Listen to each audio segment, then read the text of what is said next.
What's going on, guys? Welcome back, and today I am going to be giving you guys my thoughts on the most recent 3 episodes of The Bad Batch. I said I would do this every 3 episodes that come out. I did a poll last weekend asking if you guys would like to see me just do a video on episodes 6 and 7 before episode 8 came out, because there was just a lot to talk about and digest in the last episode.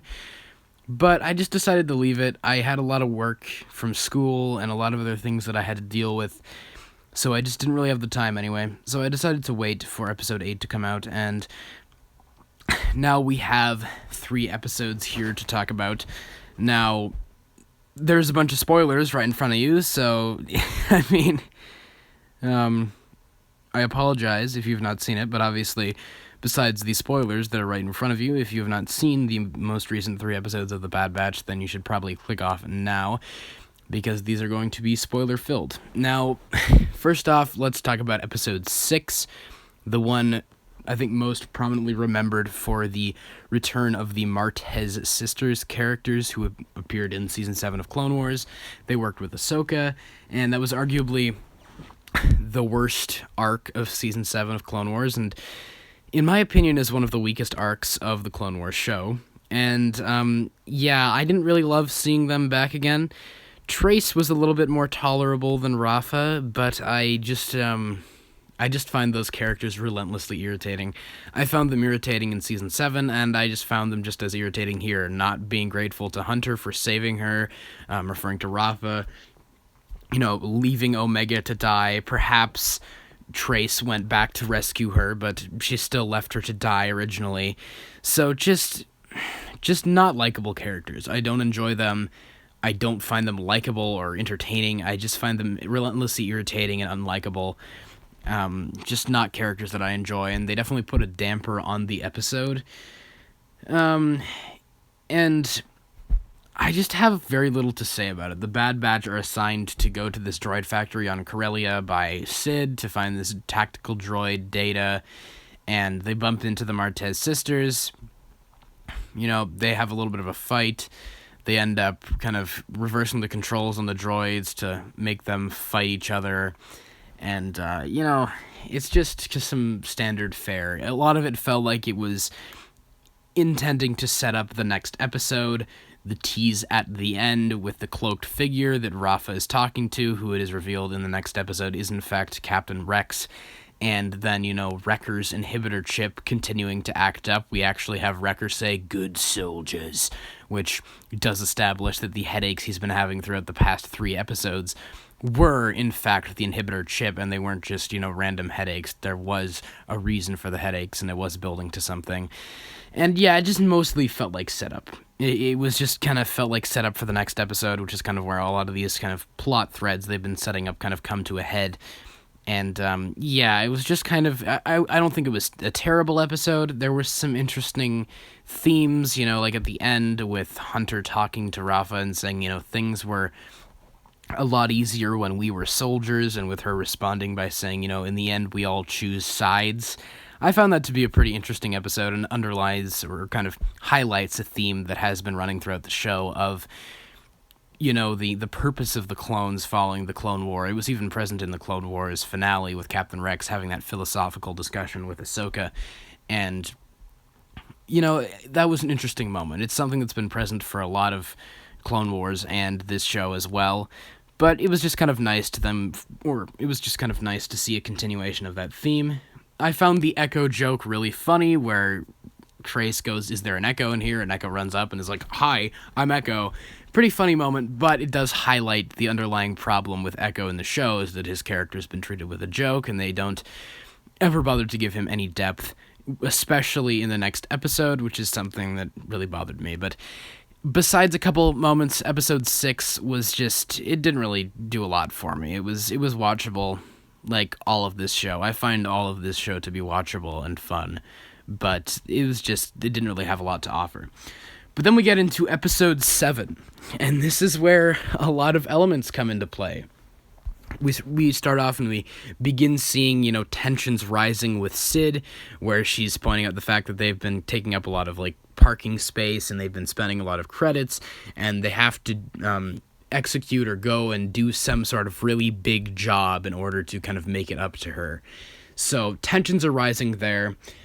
And, Wrecker is given suitable characterization in this episode and in the past ones. They kind of, they did establish kind of the relationship between him and Omega in the previous episodes, with him kind of, building the little room for her, or making her own room on the shuttle. And they did build up their relationship a little bit, and it's sweet. They hang out and they have popcorn, and, they set it up well enough so that when he would eventually snap later in the episode, that it was kind of very haunting and a disturbing and upsetting moment. So they did build that up well enough, I felt.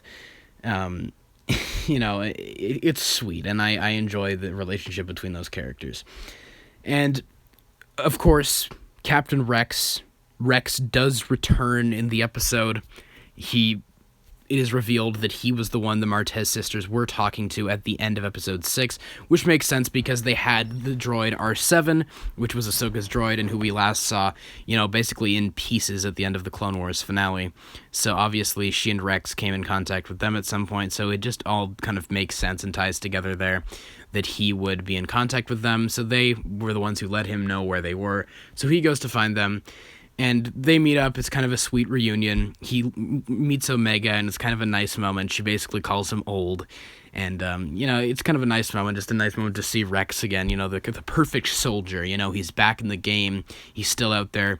He is presumed dead, killed in action, and he's basically hiding out, kind of trying to help out little, sects of clones, I guess, that are out there.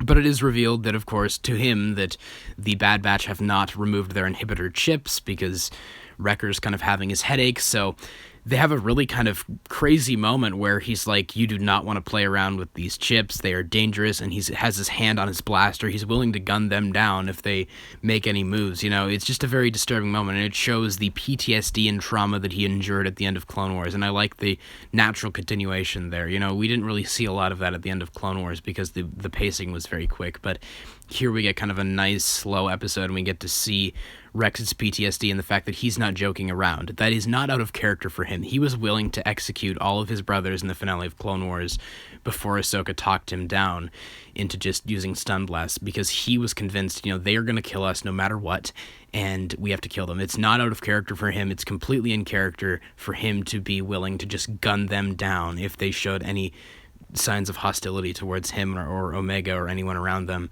And I really enjoyed that, seeing the trauma and the continuity of that character. Really, really well done. I liked the role he played in the episode. He was there, he hung out, he helped them find a place to remove the inhibitor chips, and he headed off to help more people. He didn't stick around. I was worried that if he showed up, he would stick around for the rest of the show or something, but no, he shows up, he helps them out, and he's off out, to go help more clones, eventually Wolf and Gregor, I'm assuming, since he's hanging out with them by the time Rebels rolls around. So, I really liked the role he played. They didn't overuse him, but his presence was welcome, and he played a nice role in the story. So I enjoyed Rex's role in episode 7. And there's kind of a weird part to that episode, which is the fact that if you remember back to Clone Wars Season 6, in order to locate the inhibitor chip in Tup, Fives had to, do I believe they called it an atomic level brain scan. He had to get AZ to perform a atomic level brain scan in order to find the inhibitor chip, which I guess is the deepest brain scan you can possibly do, because Palpatine really hid the chip deep in their brains. And eventually Fives got his removed, and Ahsoka, I mean, she obviously doesn't have a lot of medical experience, so in Season 7 she had to use the Force in order to find the inhibitor chip, and I'm guessing that the med bays on the Venators just don't have the feature or something, or don't have the option to perform an atomic level brain scan, because she had to use the Force to locate the chip in Rex. Now, Tech did say in episode 3 of the Bad Batch that he was creating this device that is able to monitor their inhibitor chips and see if they're still functional. So I'm assuming that that device is what was able to locate the inhibitor chip, because the medbay was not able to do that in Season 7 of Clone Wars. And they didn't use that to locate the chip. It was Tech's device. So I'm assuming that Tech, just being the smart guy that he is, figured out how to perform the atomic level brain scan somehow. I mean, that's kind of a weak plot element, because that was a big element in the former seasons of Clone Wars, was that it was really difficult to not just remove the chip, or, well, removing the chip was the easy part. The difficult part was locating it, and I felt like they kind of glossed over that, and it was a relatively quick part of the show. Because Rex, he says that I haven't been on this side of it before. I haven't been on this side of the procedure. It was Ahsoka last time. And it just feels kind of like weak. It's like, that was such a big deal. And it's such like a quick moment in this show. It's not really explained like how they were able to perform the scan. They don't even say they're performing the scan. It's just kind of a weirdly glossed over plot element that I felt needed to be addressed, because it was such a big part of seasons 6 and 7 of Clone Wars. But it's all right. I guess we're just supposed to assume as the audience that Tech figured it out because he's smart. Then we go to Braca, which is where Rex finds the crashed Venator. Now, Braca is the planet from the beginning of Jedi Fallen Order. You see the Scrapper Guild. Now, Cal Kestis would still be a Padawan at this point, and is probably on the planet because he escaped in an escape pod off of the Venator that he was on during Order 66 and crash-landed on Braca, where he remained for, I believe, 5 years following that. So I was hoping we'd see a cameo, but based off the end of Episode 8, I don't think that's going to happen. I don't think we're going to see a Cal Kestis cameo, which I guess is unfortunate, but what can you do? It was cool. You got to see some little creatures from Fallen Order, the scrap rats and stuff like that, so that was cool. And then we do, of course, have Wrecker's rampage. They do pay attention in the writing. I felt it was clever that Wrecker's inhibitor chip did not activate until Rex said Order 66, because he and Hunter are having a discussion in the background about the inhibitor chips, and Rex ends up saying the word or the order. He says Order 66, and then when Tech tries to kind of give him like a sedative or something, he blocks him and goes, you are in violation of Order 66, and then he just goes psycho mode and attacks everyone. And it was suitably scary. He's intimidating, the voice changes, and of course they have the little detail that was present in Season 7 as well, where the pupils do dilate. They have a close-up shot similar to the close-up shot on Rex in Season 7. His pupils dilate, and he goes into Order 66 mode and tries to murder all of them. And, you may be like, oh, why is he accusing them of violating Order 66? Because Order 66 is over. Most of the Jedi are dead at that point. Well, the way I see it is that they are, by definition, disobeying the order because they are actively trying to remove the chip. And I feel like that's the way that the chip kind of functions. Is like, okay, you're trying to remove me, then you're going out because you're in violation of the order. And also, I did remember that line from Season 7 of Clone Wars where Rex says that any clone who is in violation of Order 66 will be executed, as well as the Jedi. So that's not something that was unfounded. They didn't just invent that. That was present in Clone Wars as well, was the idea that not just the Jedi, any clone who is in violation of the Order will be executed as well. So that was cool. Cool little bit of writing. They do have Wrecker say it, but it's cool that they kept that in continuity. And, all the clones get taken out for the most part. He goes after Omega, and you do see him hesitate a little bit. He tries not to hurt her, but eventually the chip takes over. But of course, Rex steps in and stuns Wrecker. They're able to remove the chips in all of the Bad Batch members. I mean, of course, except Crosshair. And, they have a nice resolution. Omega and him eat popcorn, and it's kind of a sweet little ending. I really just, I found it nice, the fact that Wrecker, they do kind of have a disturbing aspect, though, which is that Wrecker says he's sorry and that he actually remembers. They never had Rex comment on whether or not he remembers, but he does retain memories from the experience when he was under the control of the inhibitor chip. And it's kind of disturbing to think about all the clones just going crazy, killing everyone while they're kind of basically screaming in the back of their own head, but they're not in control. Like, it's kind of a disturbing concept. They never really gave you that insight, but that's the first time. Wrecker's saying that, he's sorry about what happened and that he didn't mean to hurt her is kind of a disturbing moment, because it's like, wow, they retain all their memories. So are they just experiencing that? Are they like the voice in the back of their head, and, the inhibitor chip is just taken over their bodies? Like, it's kind of a really disturbing concept, and I like that they kind of put that idea in your head. It's kind of gross to think about, and it adds another level of tragedy and gravitas to the whole clone inhibitor chip situation. But I like the resolution. I like that Omega, being the knowledgeable person that she is, just instantly forgives Wrecker. And I found that just to be a nice moment. I was thinking that maybe, obviously Wrecker wouldn't die, but maybe he would have like a slight amnesia or something and wouldn't remember, because they haven't played around with the idea of the inhibitor chip being removed inside of a mutant clone before. But no, he's fine. And as we see in the next episode, he's just back to being himself, which is kind of a problem that I have with the narrative of the show. But we'll get into that in future. But yeah, I enjoyed the resolution to the episode. Rex contacts someone, assumedly Ahsoka or something, and says he's going to head out, but that if they ever need him, to contact them, or to contact him, and they say likewise, and he heads off into the mist of Braca, but the Scrappers Guild do report them to the Empire. So yeah, I enjoyed the episode quite a bit, and I liked that the title of it, it actually required a little bit more thought to be put into it. The title, Battle Scars. A lot of the other episodes of this series have just kind of had straightforward, simple titles, but Battle Scars has a lot of kind of different ways you could look at it, like the fact that, the inhibitor chips, in a way, are scars left over from the war, and then they're fighting on a crashed Venator, kind of a remnant of the war, and that in itself is kind of a battle scar. It's a damaged, crashed Venator, so it's kind of a scarred memory of the war. Well, they are fighting over a battle scar, the inhibitor chip. They're literally scars on Wrecker's head, and then you also see Rex, a person who has been scarred by the war. I liked that title has multiple meanings. You could kind of, it requires a little bit more philosophical thought than like any of the other titles in the show. I feel this is the most thought-provoking title, and I like all the different perceptions you can have of it. What is Battle Scars? What does that title really mean? I really like that. But that's pretty much all I have to say about episode 7. I really enjoyed it. It was one of the strongest episodes I felt. And it was suitably horrifying, but also heartwarming, and just a very enjoyable episode once again. It had that sense of tension and dread that I really like when they pull off in this show. Now we're going to move on to episode 8, the most recent one, and the one that is most kind of fresh in my memory.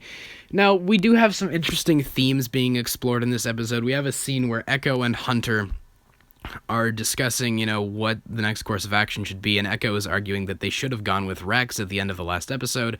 Hunter argues against that, but Echo says, we're soldiers. What other purpose do we have? What other path is there in life?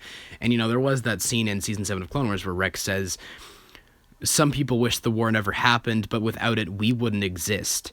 And so what really is the purpose of the clones once the war is over? I like that kind of concept going on there. You're soldiers. What do you do when it's over? Like, if that's just the purpose you were bred for, what do you do once it's over? What happens when the war is over? I like that concept, but it's just kind of slightly poked at. It's not fully explored, which is kind of a problem that I'm starting to see with the show.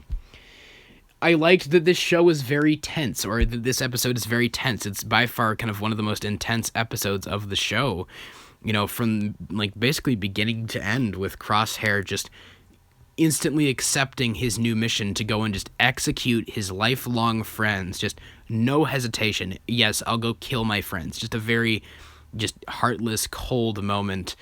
And, there's just this sense of tension, even when Crosshair orders his men to aim at Omega, just like chills, man. Like, jeez, like that's crazy. Like, that was just a really disturbing moment. And he's willing to gun them down. He's willing to roast them in the engine of a Venator. Like, just a very disturbing episode. A lot of disturbing elements. It shows that this is not a kids show.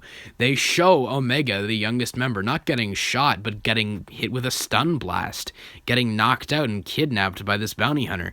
They show Crosshair getting completely roasted by the engine of a Venator. His face is just like roasted. I had trouble looking at that. Like, I mean, I'm a person who doesn't really I'm not super sensitive to violence, but I legitimately had trouble looking at that. Like, that was a disturbing moment when he got just completely burned by the engine of the ship.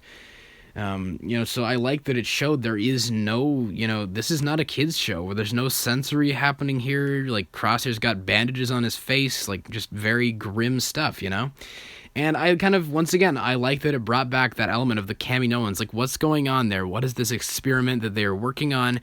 And who are they hiring? We do know by the end that Cad Bane was hired by them. He makes his return, and that Lama Su assumedly hired him. He says at the beginning or by the middle of the episode that they have to send in a different bounty hunter, but Tan Wei argues against that, saying that they already have a bounty hunter on the job. I believe she's like referring to Fennec or something. But, Cad Bane does show up, so I'm assuming that he's the one that was hired by Lama Su. But we do see, like, that kind of tension there where she's arguing with him, and we do know that in the first episode, she let them go. She stopped the door from closing and let them escape. I don't think she cares about the clones. She never cared about the clones. She was going against Fives. She was drugging him to make him look, crazy so that no one would believe him when he got the news about the inhibitor chip out there. So she's against the clones. She doesn't care about the clones. She just treats them like property. But she seems to have some sort of care for Omega. This Lama Su guy doesn't seem to care about Omega that much. He just seems to care about getting her back to continue their project. But Lama Su legitimately seems to care about this child. And I'm interested to see how that's going to manifest. Why is she going against him? What problem does she have? What are her motivations? Does she really care about Omega? Like, I'm really interested in that element. And then the ending. We have Cad Bane show up, stuns Omega, takes him away, and the Bad Batch are now kind of in disarray. Once again, Omega's been captured, assumedly being taken back to the Kaminoans. And what are they going to do? What's going to happen next? Now, there's a couple options. They could go back to Sid. They could go right after Omega. But the thing is, they don't know where Cad Bane went. Now, I'm going to guess that Crosshair's out of the fight for a little bit. He's been scarred, and he's probably, just kind of taken a break. What I feel might happen is they may return to Pantora from the 4th episode, go to that guy, and look for Fennec, because she's a bounty hunter. Sid's not trustworthy. She wouldn't really be able to help them, especially since they owe her a lot of money. So I don't feel like she'd be of any help. I feel like the one person they could turn to at this point would be Fennec. They might go looking for her for information about Cad Bane, assuming that she was also hired by the Kaminoans. Maybe she knows something about this, and maybe she will join them, and that's where that kind of alliance comes into play. I can see that happening. We don't have any footage past this point in the season, really. Maybe a couple shots, but there's not that much. So I don't know what's going to happen. This is only the midway point of the season, but I'm predicting that maybe they go looking for Fennec, and she maybe provides them with information and tries to help them in some way. That would be pretty interesting if that did happen. And with that said, that's pretty much it. I enjoyed the 8th episode. It was a very suspenseful episode and underlined or just kind of represented a lot of things that I enjoy about the show, while simultaneously showcasing a lot of problems with the show. It highlighted a lot of the problems that I'm starting to see arise with this show. Now, this video is already long as it is, so I am not going to talk about all these issues in this video. I am going to talk about them in a future video, which I'm going to call The Problem with Star Wars The Bad Batch or something. There are a lot of issues that I'm starting to see arising, thematically and just through the main focus of the show. I'm seeing a lot of people online calling this show boring and uninvesting, and I'm starting to see why. I'm enjoying this show, don't get me wrong. I like it. I'd much rather watch it over any of this Marvel crap that's coming out. It has a soul, it has heart, it's enjoyable, and I like it. I keep saying that every week. I keep saying, or every time I talk about it, I say that it's enjoyable, entertaining, I like it. But there's a problem. There's an underlying problem that I'm starting to see arise, and I'm going to talk about that in a future video. So that's where I'm going to leave you off here. I guess kind of a little bit of a downer. But no, don't get me wrong, I really enjoyed these episodes. I think that episodes 7 and 8 are some of the strongest ones since the first episode. And, I hope that the show kind of keeps this up, but I also hope that they bother to explore the main characters a little bit more, because I think that's the problem. I won't talk any more about that because I'm going to make a full video on that a little bit later on. But yeah, that's pretty much it on my thoughts on episodes 6, 7, and 8 of The Bad Batch. What did you guys think of these episodes? Please let me know all your thoughts in the comments below. And of course, as always, I hope you guys have a great day. Take care.